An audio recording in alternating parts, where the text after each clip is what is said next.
And I'm back. Okay, so we are going to, now that we just talked about those nice, really easy things, talk about the quadratic equations. So just so you know, that we all, mess up. I tried to make up my own problem and it didn't work out. So I took off that part and found me a problem that I knew was going to work and not give us a crazy answer for talking about these. But quadratic equations, what it is if you look at it on a graph, a quadratic equation is going to look like a U. Sometimes they're going to be really wide, sometimes they're going to be really narrow, or sometimes they'll be, just like a nice perfect, U. But they call that thing on the graph, that U, a parabola. Okay? And if you notice that it is going right here through this x-axis here on our graph. You have your y-axis, which stands straight up and down, and then the one going right across right here is our x-axis. Okay? Now, and that's the problem I ran into, a quadratic function or quadratic equation does not necessarily have to cross the x-axis or x-axis.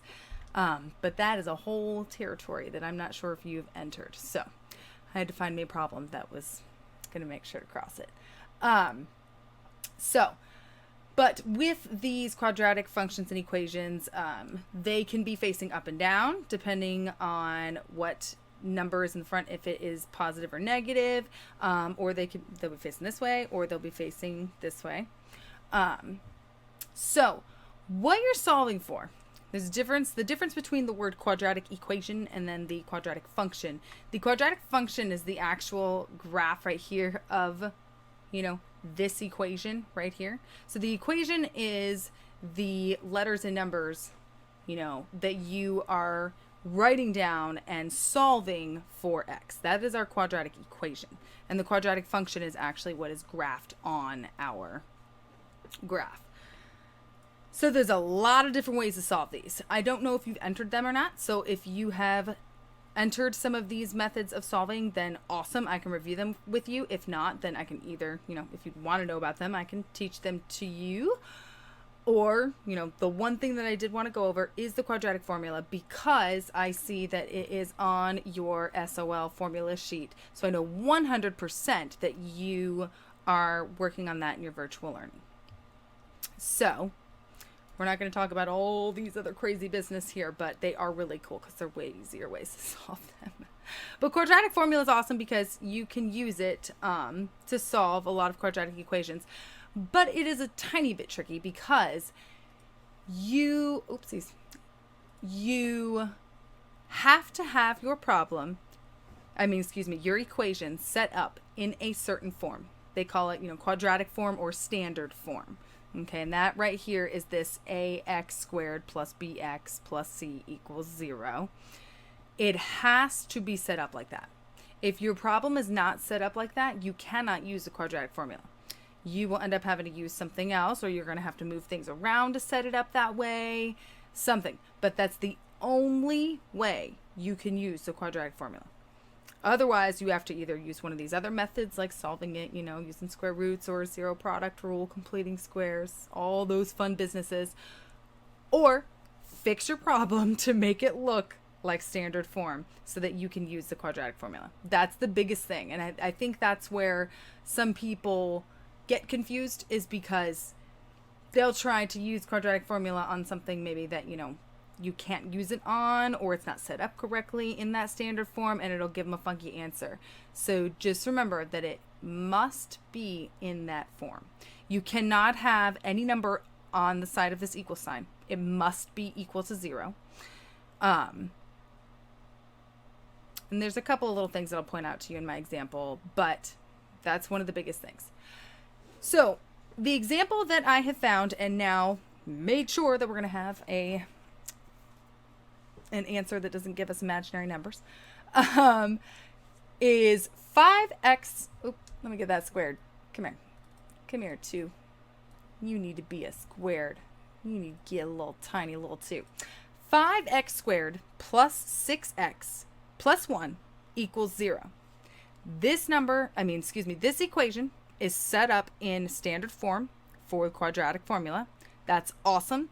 it has your x squared, it has your, x, and then it has your lone number, and it is equal to 0. Okay? So the next thing you're going to do is you are going to use your quadratic formula.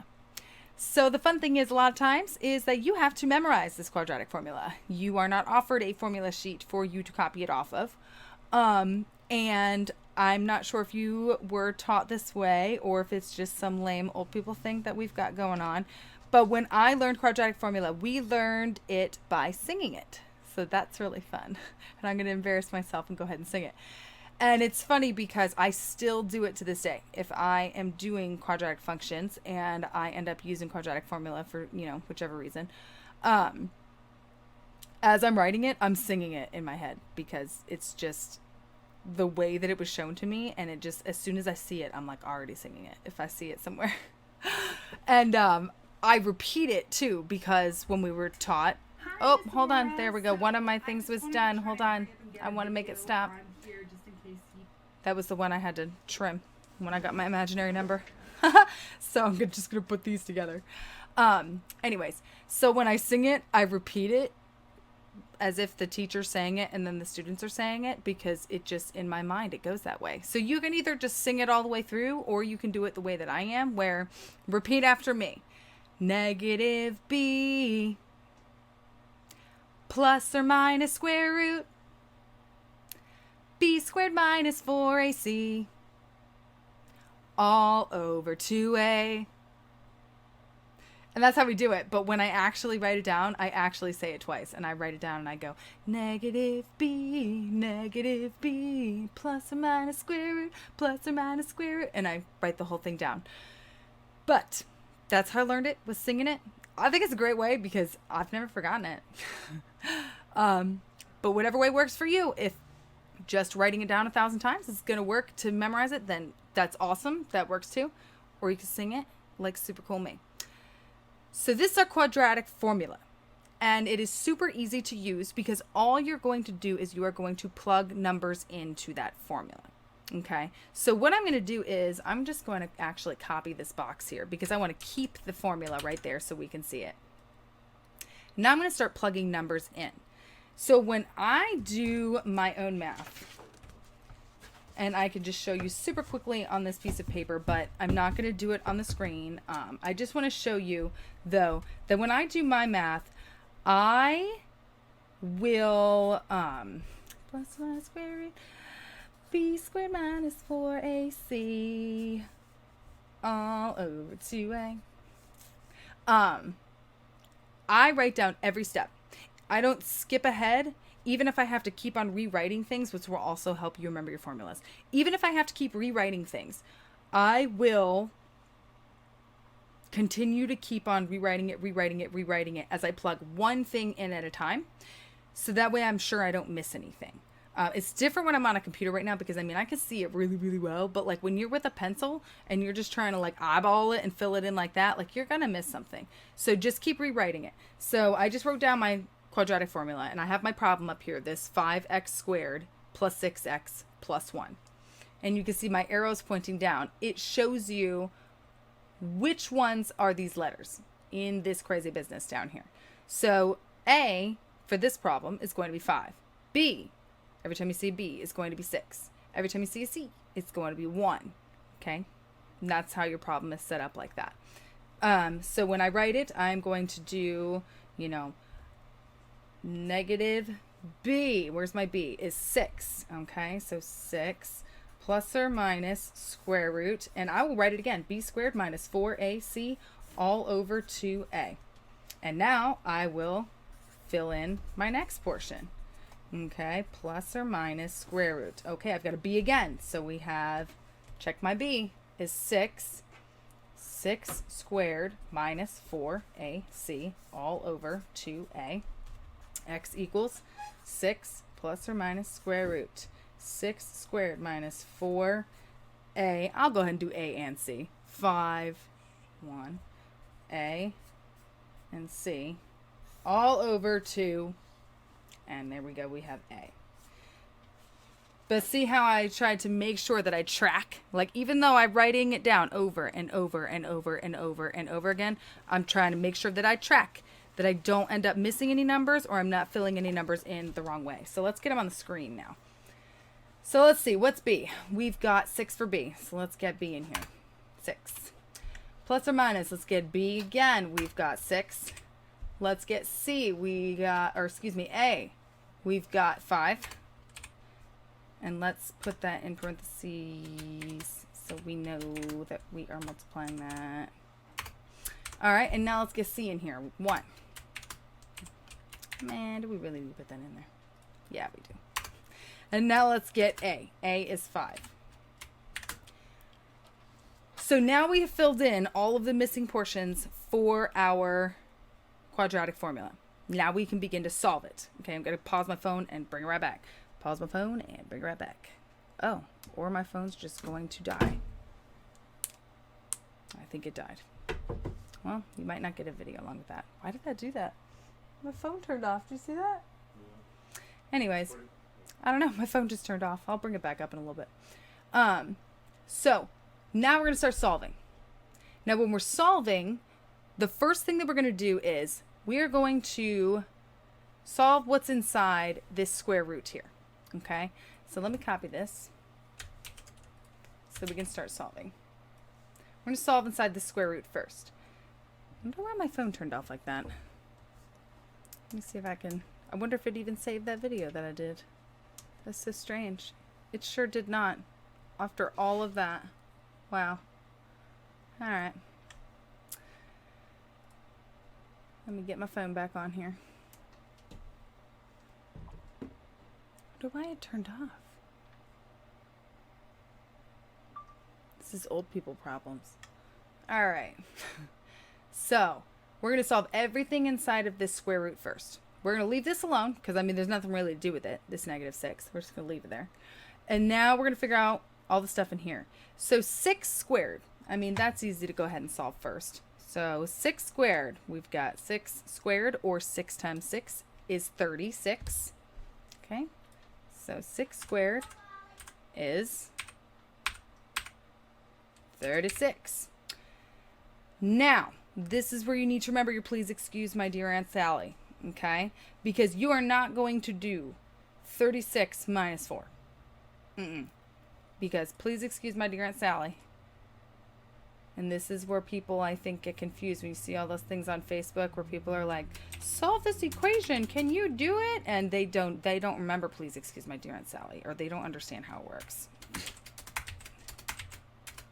Because the way it works is, it does not mean that you absolutely 100% are going to be going in this specific order in certainty. What it means is, with please excuse my dear Aunt Sally, is these 100%. You have parentheses and exponents, parentheses or exponents, actually, because that's what please excuse my dear Aunt Sally is that it's not necessarily straightforward in this order, blah, blah, blah. They're grouped together. Parentheses and exponents, whichever comes first in your problem.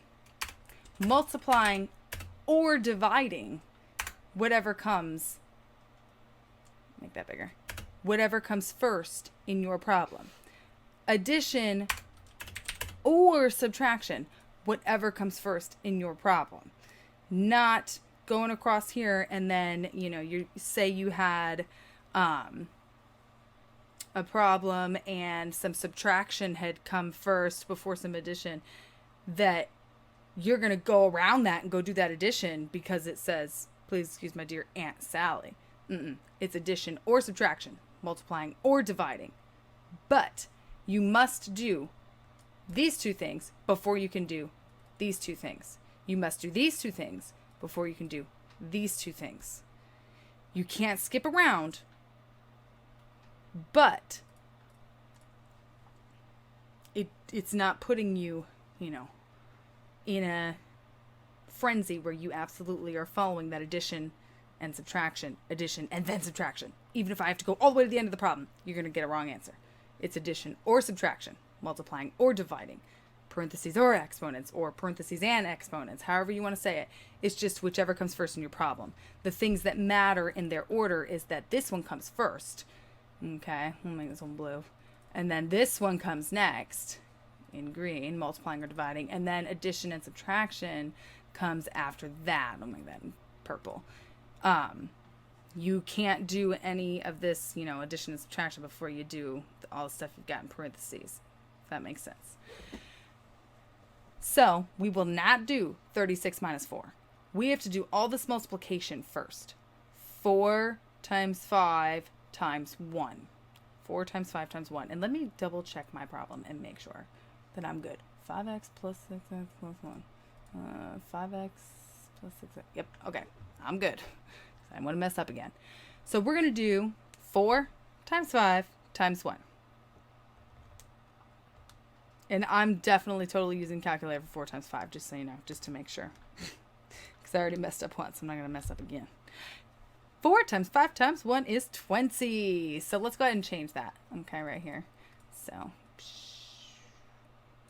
don't come here. 20. All right. So now we can do our subtraction, because all this square root here, we have to do all this first before we can do anything else. So, you know, that's also included up in here with this parentheses or exponents. In all technicality, I know it's not written that this square root here would have parentheses around it if you plugged it into your calculator. So that's why we're solving it first.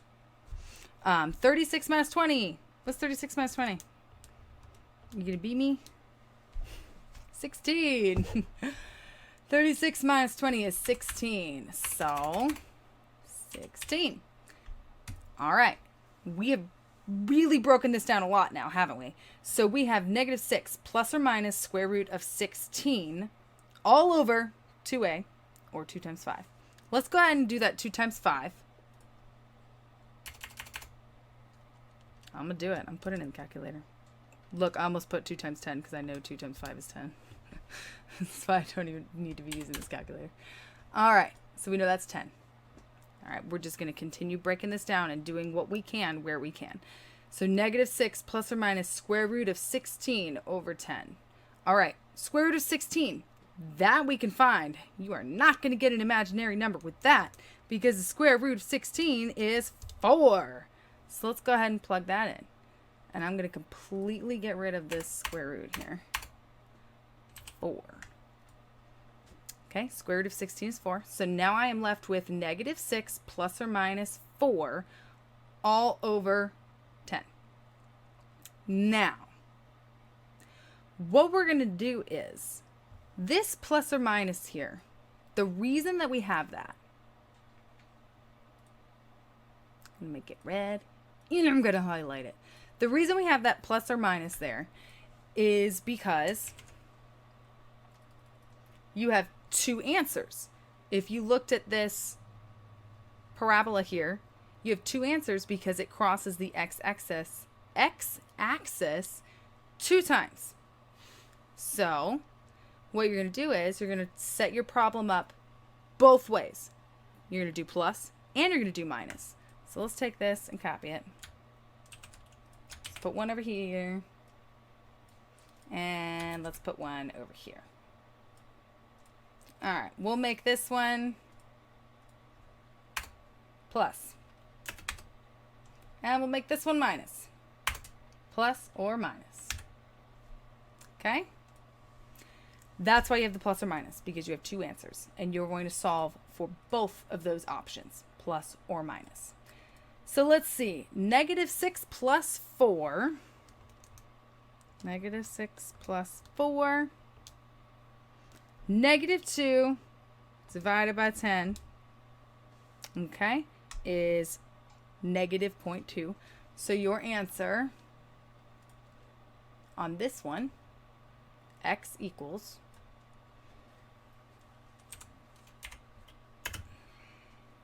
negative 0.2. Or if you solved it by hand and you just had to reduce that fraction there, because it depends on what your computer is asking you. You gonna let me type in here? There we go. Or you would just leave it as a fraction and you would just try to reduce it as much as you can. Instead of plugging it into the calculator and doing the decimal, you would do -6 plus 4, which equals -2. -2 over 10. -2 over 10. You know what? Let's actually make that a quick fraction.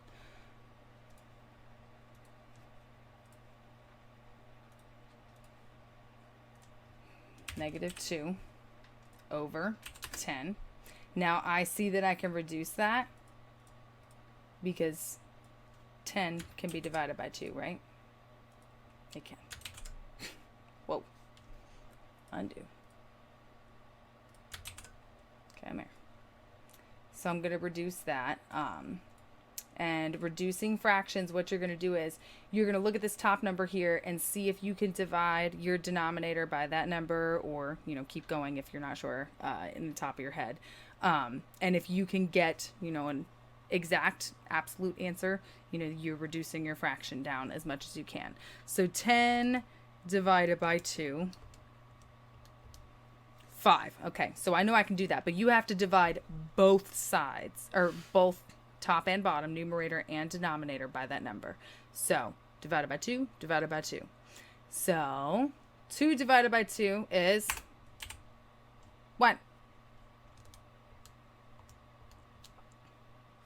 And then 10 divided by 2 is 5.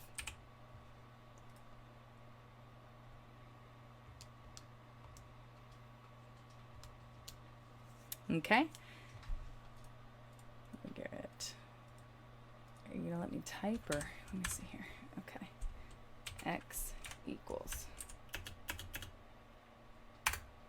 And your virtual learning might ask you to have it as a fraction, so that's why you need to know that.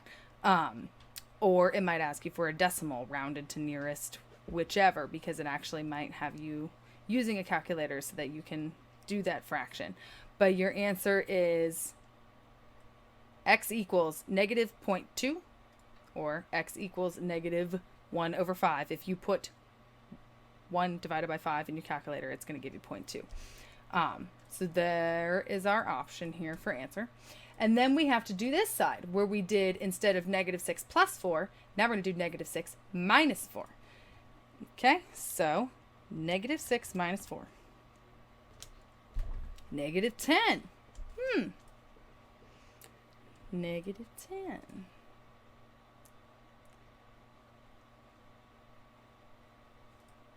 Why didn't I copy that over there? Oh well. All right, so we have this one. I'm going to pull you up here and copy you.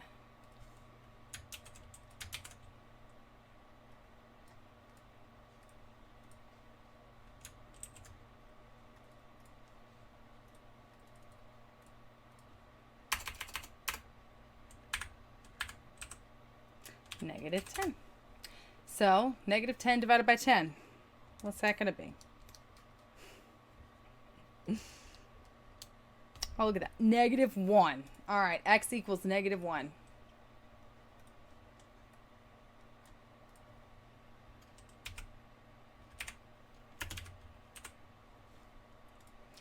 So those are your two answers. This one and this one over here, where we did it in the two different options of a fraction or a decimal, because it all depends on what your teacher or your virtual learning is asking for. But you have two answers because it is a quadratic function. It's showing you where it's crossing that x-axis. And I'm going to show you in my calculator. A couple things. If your school has allowed you to rent one of these calculators, or you already own one, or not rent, but like borrow for virtual learning, or you already own one, or you have an app for a graphing calculator, or whatever it is that you use, I'm going to point out a couple of things to you. That it's very important when you're plugging things into the calculator to get the right answers, that if you are doing anything with negative numbers, to be very careful when you plug it in, that you do not use the minus sign to make your number negative. That is actually in your calculator going to see it as a subtraction sign. It's not going to see it as a negative number. This right here, down here, where it has the parentheses and the negative sign, that is the negative number sign. So if I were to plug in here -6, I'm going to say parentheses negative with that little bottom thing down here, 6 parentheses. And that's why it shows you on that button to remember to put those parentheses so it doesn't mess up your answer. -4 equals -10. Now let's try it with that subtraction sign and see what happens. Oops, not the answer. Look, now I got -20 because I used that subtraction sign. It's going to give you something crazy. So make sure if you are plugging anything in your calculator that requires a negative number that you use this negative sign down here and you put it in parentheses. So let's see it on the graph. On your calculator, if you want to graph it, you will click y equals right up here. Okay. Actually, I'm going to stop this video really quick and stop recording my screen because I think I'm at a standstill here with this portion of it, and I want to be able to have on the video a larger view of the calculator to see it on a graph. But that's all I'm going to cover for quadratic equations and functions so far, is just the basic quadratic formula. And from there, you can let me know whether or not you guys have covered any of these other methods of solving. And then, you know, I can answer any questions for you for there. Hopefully it's clear to you why you have two answers and why the quadratic formula looks the way it does. But I'm going to stop this screen recording and stop my phone and then show you on my phone so that way it can be a nice big picture video of how to graph it in your calculator to double check yourself. But you still have to know how to do it by hand because your calculator is very, very, very easily touchy to mess it up. And it is simply for rechecking yourself or seeing the graph because you have to be very careful how you plug it in. So you must know how to do it by hand. So sing that formula over and over again until you can't get it out of your head. All right, I'm going to stop both of these right quick. So then now the last thing is I'm going to show you in your calculator how you can see that graph and double check yourself and see what it's going to look like when it's graphed. So remember our example was 5x squared plus 6x plus 1. We already went through the quadratic formula and solved it by hand. So now we're going to graph it in our calculator. You are going to click the y equals button up here. Y equals. And it's going to open up graphing plot for you. Okay. Now, if your cursor is on top of that equal sign, it's going to give you a whole bunch of options here of, you know, greater than or equal to, less than or equal to, da da da da da da da. So just move over off of that so they'll go away, because otherwise it's going to shade things underneath your graph, and you don't need to shade anything right now on your graph. So you're just going to plug that equation in there, that quadratic equation. So 5, okay, and you have your x up here. It says xt, it gives you the theta for, you know, central angle sign, and, you know, it all means the same thing. So it'll come up as an x. Click that, it'll give you an x. So you have 5x. You're going to click this right here where it says x squared. Even though it says x squared, it's still only going to give you the teeny tiny 2. 5x squared plus 6x plus 1. Now to get this to graph correctly, you have to, and mine's already filled in because I just left it there from last time. In this y2 portion, you need to put a 0.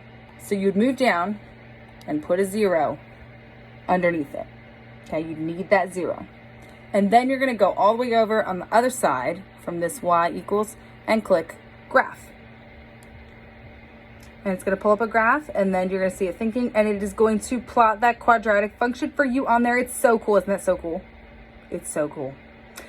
And you can double check and see what your answers are to see if you were correct. Okay. So to do that, you are going to click second that blue second button. Over here where it says trace, it also means calculate. So even though you're not really clicking trace, you're clicking calculate. I always say second trace, it's actually calculate. But this trace calculate button, and it's going to give you some options here.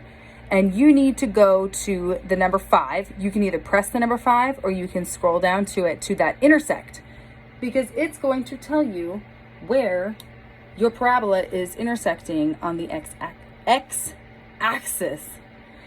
So if you use this right and left button, okay, it'll start moving. If you look, it'll start moving this weird looking spider looking thing. It'll start moving it up and down your parabola. So get it as close to one of the spots as you can, and then click enter 3 times. And it's going to think for a second. And then it's going to tell you what x equals. X equals -0.2. Just like we found with the quadratic formula. There's the first one. Then you're going to go ahead and do that again and click second trace, second calc, whatever you want to call it. Go down to intersect. Okay, number 5, intersect. Move that spider over to the other side, closer to the other side, and click enter 3 times. Enter, enter, enter. And it's going to think for a second, and it will give you your next answer. Oops, I went to the wrong side. It gave me the same one. Hold on. It's like looking in a mirror when I'm trying to do it on the camera. Okay, so I moved it over closer to the other side and clicked enter 3 times. And now it gave me x equals -1. So I know that it crossed, my parabola went over the x-axis at -0.2 and at -1. And that's how you can find it on your calculator. But you have to know how to solve it by hand, because there is times on your SOLs where calculators are not going to be allowed. So you have to know how to do it by hand. But you can also know how to do it on this, which is an amazing tool. You just need to be very careful on how you're using it and very responsible with how you're using it, because if you plug anything in with the slightest imperfection, this calculator is going to do some crazy business, and you cannot rely on that for your answer. That's why we have to know how to do it by hand. It's simply for double checking. But yes, so that is the overview of quadratic equations and quadratic functions using standard form and the quadratic formula. So you can comment on anything with any questions, or let me know, specifically what it is you're working on right now. Like if you guys are actually in, sequence and series, or if you guys are working on, you've already moved on from, quadratic equations and are starting to work into like standard deviation and things like that, or discriminants. Like if you guys are using imaginary numbers, which is what my first problem was, we can talk a little bit about that if you're struggling with that, how to find, square roots of negative numbers. Any questions, you can just put them, in the comments of this video, and I'd love to get my nerd on and help you out. So I hope that this was helpful.